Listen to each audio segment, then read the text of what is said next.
एक सेठ जी थे और वो भगवान के अनन्य भक्त थे। जहाँ भी कथा हो, भागवत हो, पुराण हो, वो पहुँचते थे और जब तक होती थी तब तक सुनते थे और इसके बाद वो गुनगुनाते हुए घर को जाते थे।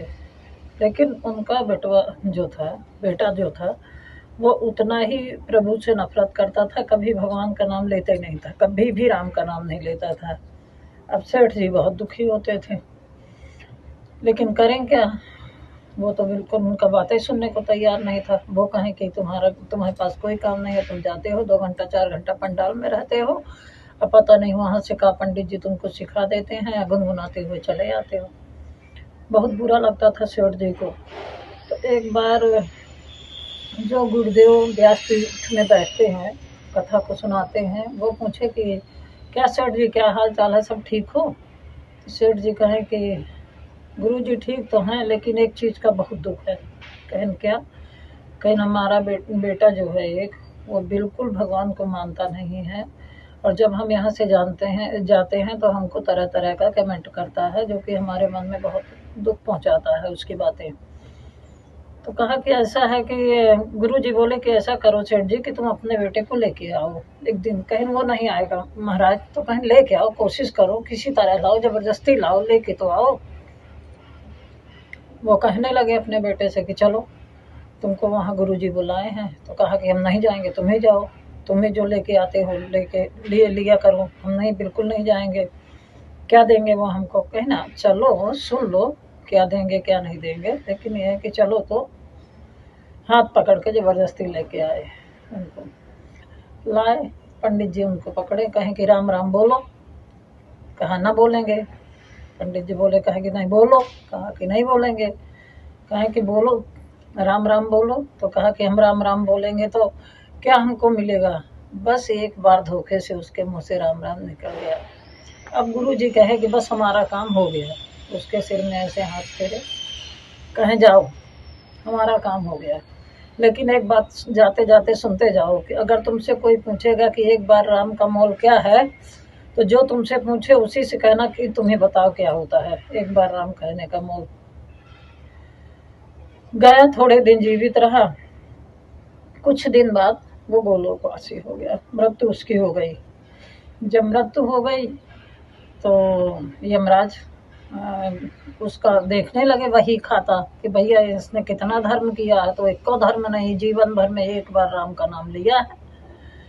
अब यमराज कहें कि भाई एक बार राम लेने का महत्व कितना है। अब हमको तो पता ही नहीं है कि हम इसको वैकुंठ में डालें कि स्वर्ग में डालें कि नर्क में डालें, हमारी तो समझ में नहीं आता है। कहें कि भाई ब्रह्मा जी के पास चलते हैं, ब्रह्मा जी ने भी लिखा है। ब्रह्मा जी के पास लेके गए। ब्रह्मा जी कहें कि क्या हुआ। तो कहें कि प्रभु, इसने जीवन में बहुत ही वो किया है, कभी भगवान का एक बार नाम भी नहीं लिया है, एक बार राम राम कहा है धोखे से, वो भी। तो बताइए कि उसका क्या मोल है। तो ब्रह्मा जी बोले, भैया हमको भी पता नहीं है, ये चलो शंकर के पास, शंकर जी बताएंगे। अब उसको छोटे से बच्चे को पालना में बिठा के आगे आगे ब्रह्मा, पीछे से यमराज, उसके पीछे वो जा रहे थे। गए तो रास्ते में मिल गए भोलेनाथ। तो भोलेनाथ को कहे, सोचे भोलेनाथ कि भैया ये कोई बड़ा ही धार्मिक व्यक्ति है जो कि आ रहा है, कैलाश की तरफ बढ़ रहा है, इसने अपने जीवन में बहुत पुण्य काम किया होगा। ऐसा शंकर जी सोच रहे थे। तभी पहुंच गए। ब्रह्मा जी प्रणाम किए शंकर जी को, शंकर जी प्रणाम किए ब्रह्मा जी को। यमराज से पूछे कि भाई ये कौन सा जीव है, किसको लेके जा रहे हो पलना में।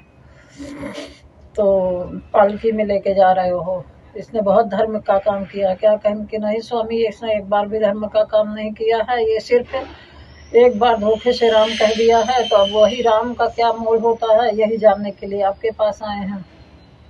तो वो बोले कि भाई सब हमें पता है, लेकिन हमको ये चीज़ नहीं पता है कि एक बार राम कहने का क्या कीमत मोल है। तो कहें फिर कहना जिनका नाम है उन्हीं के पास चलते हैं। तो चले गए साकेत धाम में। साकेत धाम में भगवान विष्णु बैठे थे। भगवान विष्णु सोचे भैया ये कौन सा पुण्यात्मा आया है कि आगे आगे शंकर, फिर ब्रह्मा जी, फिर यमराज और उसके पीछे वो जीव। कहें क्या भैया ये बहुत पुण्यात्मा आया है क्या। कहें कि प्रभु ये कभी अपने जीवन में पुण्य का काम नहीं किया, एक बार धोखे से राम नाम लिया है तो उसका मोल क्या होता है आप बताइए। तो भगवान बोले कि भाई एक बार राम का नाम लेने का मोल तो हमें भी पता नहीं है, तो कहें क्या करें, फिर इसे मृत्यु लोक में भेज दें? कहें नहीं नहीं, मृत्यु लोक में ना भेजो, जो हमारे धाम में आता है वो वापस नहीं जाता है। तो मित्रों यही जानो कि एक बार नारायण का नाम अगर आप धोखे से भी ले लेते हो तो उसका क्या महत्व होता है, तो जीवन भर रटोगे तो फिर बात ही है।